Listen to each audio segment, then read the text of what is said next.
Hello my frugal friends and welcome to today's video. My name is Christine and if you are new around here, let me tell you a little bit about myself. I am a mom to 4 kids. I love to eat, I love to save money, and I love to run races. So I have an extensive collection of 5K, 10K, and assorted race t-shirts. I should probably make a quilt out of those. We'll get to that probably in a different video. Today's video is actually going to be an interesting take on my extreme grocery budget challenge videos. If you guys want to see any of the other videos that I have done, I will leave the full playlist down below for you. Today is going to be another installment of that.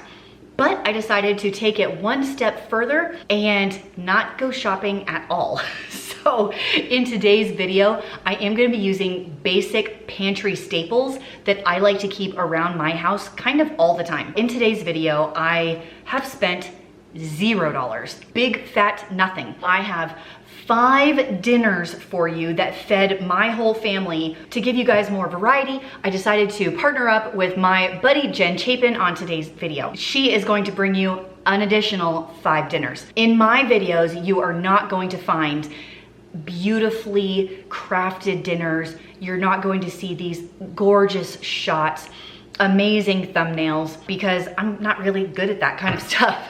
I do like to play in the kitchen and have fun, but if you really want beautiful food shots, you are going to love Jen's channel. She has an eye for really gorgeous lighting and food, so you're not going to want to miss her video. If you have not been to her channel before, I will absolutely leave it linked down below for you. Jen is amazing. She is a full-time working mom to 2 kids. She has a second channel all about scrapbooking, if you're into that kind of thing, and loves to provide support for full-time working moms. Go check her video out when you are done with this one and tell her that I sent you. And if you're here from Jen's video, hello, welcome, I'm glad you're here, and I would hope you would consider subscribing and sticking around for future videos. Since I'm thinking about it, hit the thumbs up button before I forget to tell you about it later.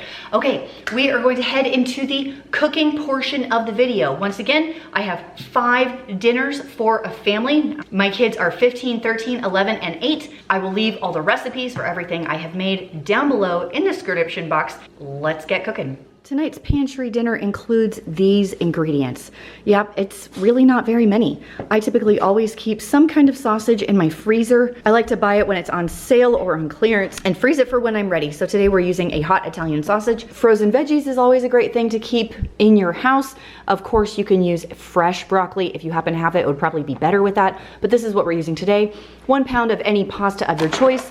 This is a little dusty and a little old, best if used by May 2018, but it'll be fine. I mean, what happens to dried pasta? It just gets more dry. A couple of spices, some oregano, salt, pepper, and Parmesan cheese. Of course, you can get the nicer Parmesan cheese, but today we're using the cheapy stuff. These with some chicken broth will turn into our sauce. I mean, we're basically having pasta with sausage and broccoli. It's gonna be delicious.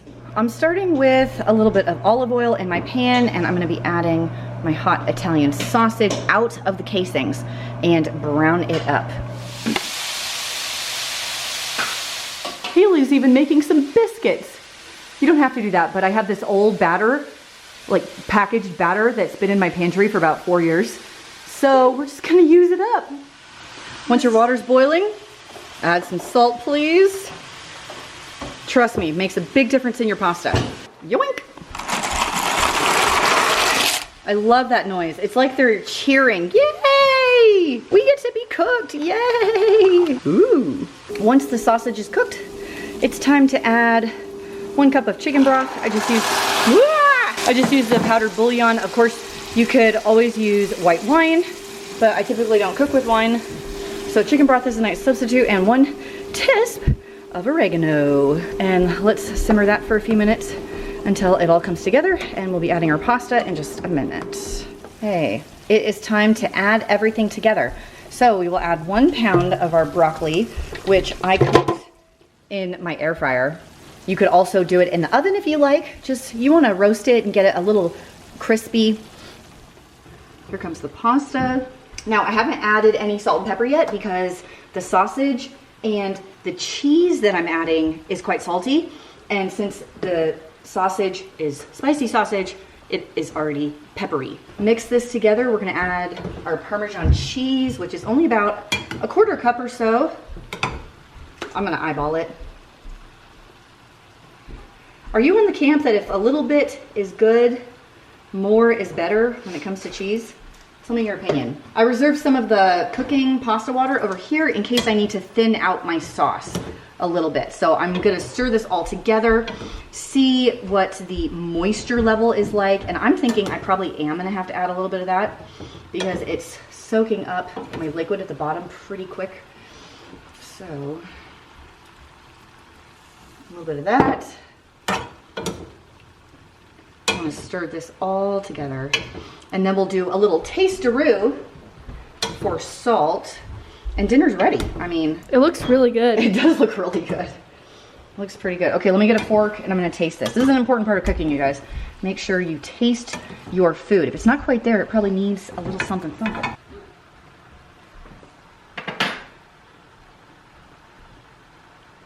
A little more liquid. I'm gonna add the rest of that. I think I'm good on pepper. I think a pinch of salt. A pinch. So, grab my kosher salt, just a little bit on the top, just like that. And stir to combine, and dinner's ready.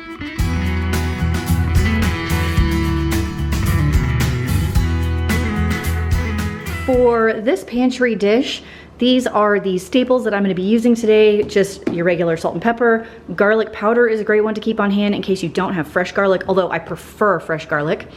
Some canned tomatoes, chicken bouillon cubes, and some other spices. Now, this recipe I am adapting from a HelloFresh side dish that we had several months ago that was really good, and we're gonna turn it into a main dish. The original recipe called for their Southwest spice, and there is a website that tells you how to make your own. I'll leave that down below, or there's a website where you can actually buy the packet. As far as like a Southwest spice, I mean maybe some cumin, some chili powder, any flavors that you like would be totally fine here. And I am gonna be using my cooked black beans that I made in my how to cook beans video for this recipe. And today I will be utilizing the electric pressure cooker. Today I have the Kasori. I'm basically dumping everything in and turning it on and letting it run. And this is gonna be one of your traditional beans and rice recipes. You can also use canned beans if you don't have dry beans and didn't cook them that way. I don't have anything in these canned beans, not even salt. So I will be adding quite a bit of salt in this recipe, which beans can handle a lot of salt to taste good. And then when it's time to serve, you guys can serve it alongside any rice that you prefer. You can do a cauliflower rice if you wish.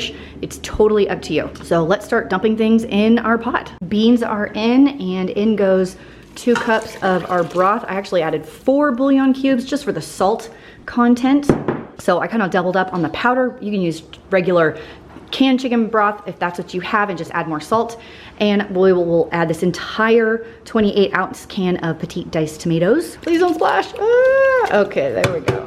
I will now add, I do have 1 Southwest packet that I didn't use, but I also found some chili powder, not very much, an ancho chili powder. Just for funsies, I'm gonna add all of these actually. You don't have to do that. You know, you can just add whatever you want, but I like to experiment, so I'm just getting these out of my pantry. Can I do all 3 at the same time? Not well. Okay, not very well. Okay, there's the chili powder, the Southwest spice, again, recipe below. Now I will do about a tablespoon of garlic powder. Remember, there's a lot in here. All right, we'll take our cook time up to about 30 minutes. Remember, my beans are already cooked. If they were raw or dried, you would need to go maybe closer to an hour. See you in a bit. Okay, I just pulled the lid off of my black bean and tomatoes, and it's a little more liquidy than I would like, so that I will say that's one thing I struggle with transferring pots on the stove to the Instant Pot, is I always forget that the liquid's gonna stay. I want way less liquid than this, so I turned it to the saute function to try and boil out some of this excess liquid. Once I get to that point, I will taste for salt and dish it up. This is more of the texture that I'm looking for the black beans, so I just kind of simmered it on the saute, or you can even do the soup function on your Instant Pot until it gets to this point. And I added about a tablespoon of sugar because when I tasted it, it was pretty acidic from the tomatoes. So I'm just trying to cut that a little bit. It's good on salt, so I didn't need to add any. Now you just serve it over whatever rice you like, and there's dinner.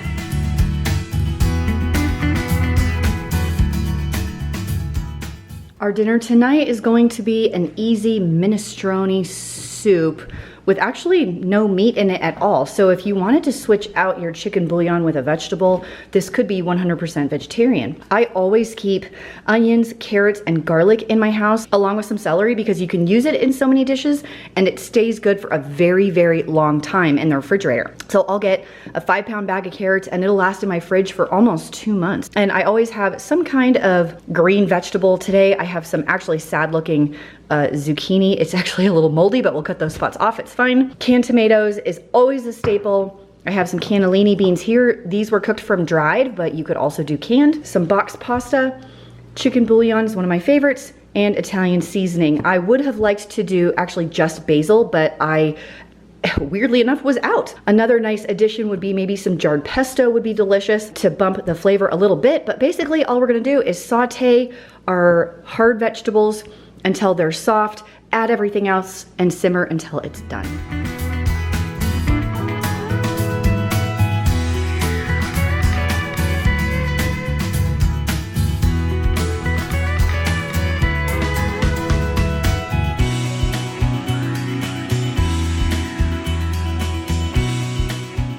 Our next dinner is going to be a chicken tortilla soup. This one's really popular at my house, and for some reason, I actually don't make it that often. I'm not sure why.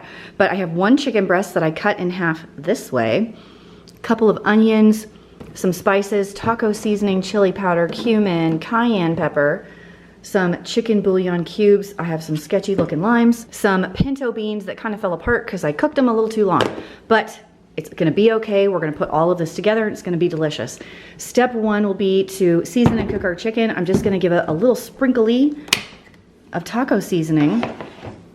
Of course, when I say we, I mean Dave. It was all caked together. You need to actually season the chicken. Okay, so we're just gonna give it a little sprinkle on both sides. And remember, taco seasoning is pretty salty, so you don't need any additional salt. You can either grill this on your grill or you can do a quick skillet sear, which is what we are going to do. While the chicken is cooking in our pan, we're basically adding everything else into our soup pot. So we'll do about 6 cups of water to these 8 chicken bouillon cubes, mostly because I want the extra salt, because I have not seasoned these pinto beans whatsoever at this point. So we'll add this, our spices, our onions, and some water, all into one pot right now. My bouillon, water, onions, cumin, and chili powder are in. We're gonna let this simmer until my cubes dissolve and my onion is cooked. Now, remember when I told you guys to save your bacon fat in a jar? This is why. Use bacon fat when you're cooking chicken on a pan. It's so yummy.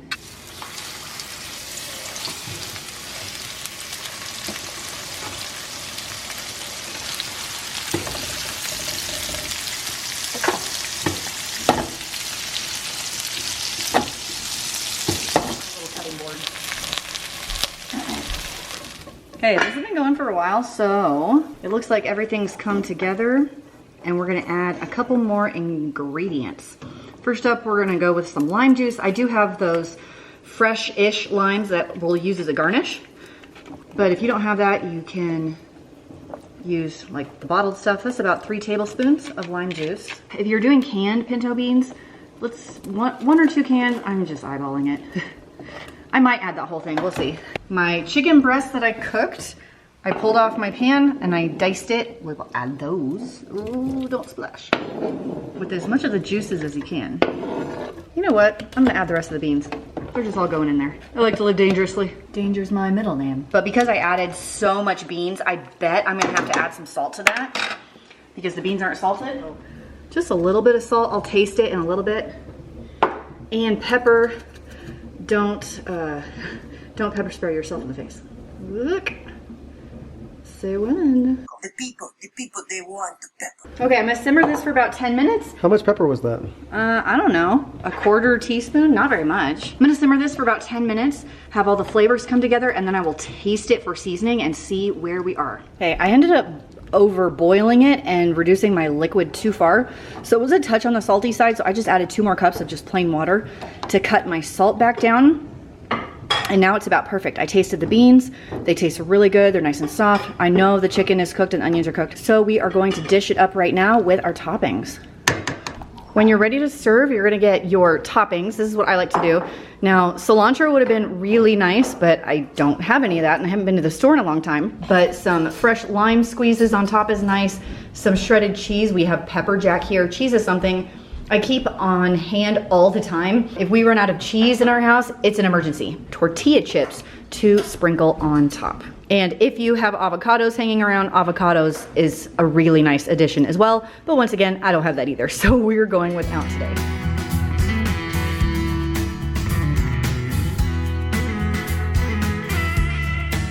Let's make one more dish out of some pantry staples. Today, I am going to take a little bit of inspiration from a vegetarian restaurant I went to that had a garlic, potato, and black bean taco. That is what I'm going to kind of try and recreate here. So I have the rest of my potatoes that are trying to grow a little bit and maybe look a little wrinkly, but that's okay. We'll just peel them and they'll be fine. I have my soaked black beans. If you guys have not seen my how to cook beans recipe, I will leave that up here and down below for you. I would highly recommend checking that out. And we're gonna use the beans kind of as our meat and season it with some taco seasoning. I have some cheese and I would recommend lettuce and tomato as a topper, but I don't have any of that because I'm very low in my pantry, but I do have some purple cabbage that I can throw some lime juice on and make a very quick slaw for a topping. Some clearance tortillas. I always buy clearance tortillas at any store I'm at and throw it in the freezer. So I just pulled these out of the freezer for today. We love sour cream in our house, so we're also going to have some sour cream. The first thing I'm gonna do is get my potatoes ready, and all I'm gonna put on this is some garlic powder or fresh garlic, depending on what you have, salt and pepper. Now, I'm gonna roast these in my air fryer because I really like how easy it is, but you can also roast these in the oven. They come out basically the same. I just really love my air fryer. So let's get going. All I'm doing with these potatoes is chopping them into fairly small bites. Remember, these are going inside of a taco, so I did want them smaller than maybe I would do if I was just gonna be eating them with a fork. But I will say they ended up tasting so good, you could totally eat these with a fork. Now, I'm not gonna tell you to go buy an air fryer if you cannot afford it, but I adore my air fryer. Anything that you could roast in the oven, I actually prefer to roast in my air fryer. They just turn out so well. And I did find some fresh garlic in my refrigerator, and so I went ahead and used my microplane, and just the fresh garlic gave it such a nice punch, and I cooked it for about 25 minutes in my air fryer. The purple cabbage, I just did lime juice and a little bit of salt and let it sit for about 15 minutes, no big deal. And in my skillet, I put all my black beans. It was actually quite a bit. And the taco seasoning, and I think about 2 cups of water, just because I wanted to give it enough water to really get the flavors to soak into the beans a little bit, and let it cook until it was done. My potatoes ended up so delicious. I put the beans on top, the cabbage on top of that, a little dollop of sour cream. This dish was a 100% winner. My family loved it so much they want me to make it basically once a week now. This one went over so well, like so much better than I even thought it would. And I didn't even have the lettuce and tomato and avocado that I wanted to have to put on top. So you need to go make this. That wraps up all of the cooking parts of the video. I hope you guys enjoyed all of the recipes that I showed you. As a reminder, I do have them listed down below for you. And I did not go shopping for anything for these recipes. If I had, I definitely would have added a couple of ingredients as garnishes to finish the whole thing off a little nicely, especially the tacos. I would love some avocado on that because I think avocado on tacos is amazing, basically. If you wanted to see the previous video on how I like to cook dried beans, I will leave that listed down below as well. That video actually came out yesterday. So I hope these recipes inspired you to take the things that you have lying around your house, especially dried beans a lot of the time, and incorporate them into some really delicious meals. My family's favorites that they just like raved and raved about were the black bean tacos everyone was just groaning in ecstasy as they ate the tacos, and the chicken tortilla soup was a huge winner. Andrew, I think, told me 3 or 4 times, please make this more. I loved the minestrone soup. The black bean and rice dish was really popular. We had that for lunch for like 2 days. Yeah, that one made a ton. And the pasta and broccoli dish, I think my kids finished for lunch the next day. I don't think one dish that I made, we didn't have leftovers. Man, I said that weird. Every dish that I made, we had leftovers of, basically. So we had it for either lunch or dinner the following day. So easily feeds a family of 6. Anyway, oh my gosh, that's enough talking. Once again, I hope you go check out Jen's video. She's the best. She is incredibly smart and wickedly funny. So I've really enjoyed getting to know her as one of my YouTube buddies. She always makes me laugh. I would imagine you will enjoy her videos as well. One last note, if you guys want to join in on the Extreme Grocery Budget Challenge for this month with the shopping from your pantry and making some dinners based on only what you have, if you would like to join in on that, go ahead and make your video. Let me know in the comments. I'm gonna pin a comment with all of the videos that I see listed so you guys can find the rest of the videos. Unless they limit the number of characters I can put in a comment, but I'm not sure if they can do that. Anyway, let me know down in the comments if you've made a video. I will pin it to the top of the comments so everyone can find your video as well. So as time goes on, that list should get longer and longer. Once again, if you guys enjoyed the video, don't forget to give it a thumbs up, subscribe if you want to stick around and see any other videos that I do, and I will see you guys in the next one.